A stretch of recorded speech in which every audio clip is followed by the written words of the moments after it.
Pasti kalau orang yang kurang paham soal korupsi ataupun kurang paham soal politik, pasti mereka akan jawab, ya korupsi itu ngambil hak yang bukan milik kita, ya nyogok, ya nyolong, dan yang lain sebagainya. Tapi biar aku bantu jelasin ya, dengan bahasa yang lebih tepat tentang korupsi. Jadi korupsi itu adalah penyalahgunaan wewenang untuk kepentingan pribadi ataupun golongan. Bentuk dari korupsi itu sebenarnya luas, tapi aku akan jelasin 3 diantaranya.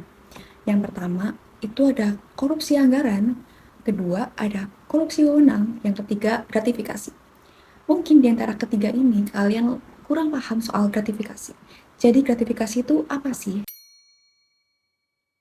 Jadi gratifikasi itu pemberian dalam bentuk apapun, seperti uang, seperti tiket liburan, barang, dan lain sebagainya, yang diterima oleh pegawai dan juga pejabat karena jabatannya. Ketika mereka tidak melaporkannya kepada KPK selama 30 hari, itu bisa disebut sebagai suap. Jadi yang pertama, kita lihat dari sisi ekonomi. Korupsi bisa bikin ekonomi biaya itu makin tinggi. Maksudnya itu apa sih? Misalnya, itu ongkos jadi mahal karena ada potongan sana-sini, investor asing yang pada kabur karena mereka nggak mau rugi. Mereka mikir 2 kali untuk menginvestasi. Ya, akhirnya utang negara jadi makin menumpuk. Yang kedua, ada sosial.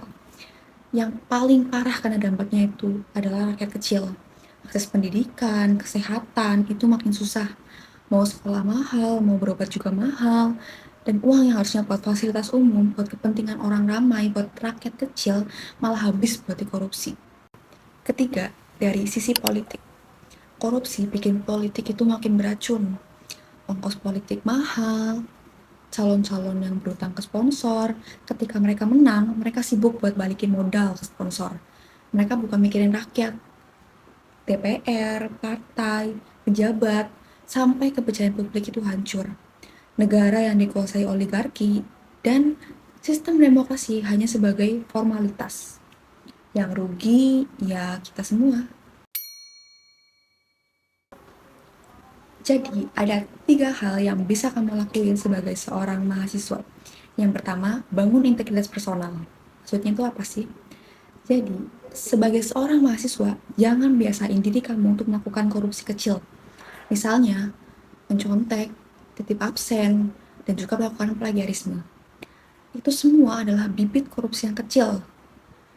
Kalau kamu sekarang terbiasa untuk melakukan curang, kamu nantinya akan terbiasa untuk melakukan korupsi. Kedua, jadi agent of change atau agen perubahan. Bentuk komunitas peduli yang anti korupsi. Misalnya, mengawasi penggunaan dana kemahasiswaan. Meminta transparansi itu adalah hal yang wajar. Karena kalian sebagai mahasiswa itu harus menjadi pressure group yang bikin pejabat kampus maupun pemerintah merasa bahwa mereka itu diawasi. Dan yang ketiga, mengedukasi masyarakat. Manfaatin media sosial yang kamu punya. Di zaman sekarang, semua orang, hampir semuanya itu memiliki media sosial, baik itu Instagram, TikTok, maupun Twitter. Nah, gunain platform-platform itu sebagai literasi anti korupsi. Misalnya, share membagikan kasus-kasus korupsi yang ada yang sedang booming, dan juga membagikan seputar kejadian politik apa yang sedang terjadi. Karena biar masyarakat itu paham dan mengikut mengawasi. Masyarakat yang melek korupsi jadi susah buat ditipu karena mereka paham mencegah korupsi itu adalah tanggung jawab kita semua, bukan cuma lembaga KPK maupun pemerintah. Dimulai dari diri sendiri, dari kita, dan dari sekarang. Mau tunggu apa lagi? Mau nunggu korupsi itu makin merajalela, makin besar, makin tersebar kemana-mana? Jadi, jangan pernah sekalipun untuk memulai atau berniat untuk melakukan tindakan korupsi. Berani jujur itu berat, tapi lebih berat ketika jadi seorang koruptor.